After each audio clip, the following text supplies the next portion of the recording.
દિવસ આખો ભલે હું શોર્ટ્સમાં રહું, મેં આખું પુસ્તક લખી નાખ્યું કેફેમાં બેસીને.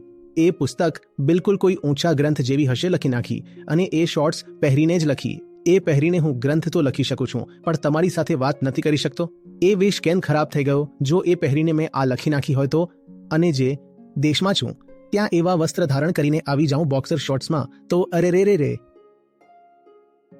ઘોર કલિયુગ છે, ઘોર. બાબાજી બિલકુલ સાચું બોલતા હતા. હું ક્યાંક ફરતો હોઉં અને કોઈ મારી ફોટો લઈ લે, કે માની લો કે અમે જ પાડી છે, અમારા જ સોશિયલ મીડિયા પર છે, ત્યાંથી કોઈ લઈ જાય પછી આચાર્ય પ્રશાંત એક્સપોઝડ. શું એક્સપોઝડ પગ છે ભાઈ?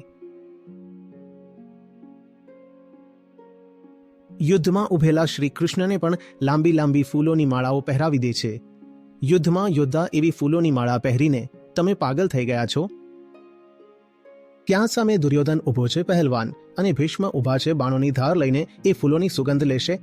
આટલી હદ સુધી આપણે વેશભૂષા અને આ બાકીની બહારની ચીજોને લઈને આગ્રહ રાખીએ છીએ, અનુરાગ રાખીએ છીએ. એ તમારી જ હસ્તી પર હૂક લાગેલી છે, અને પછી બીજા લોકો એ હૂકમાં દોરી નાખીને તમને નચાવી દે છે.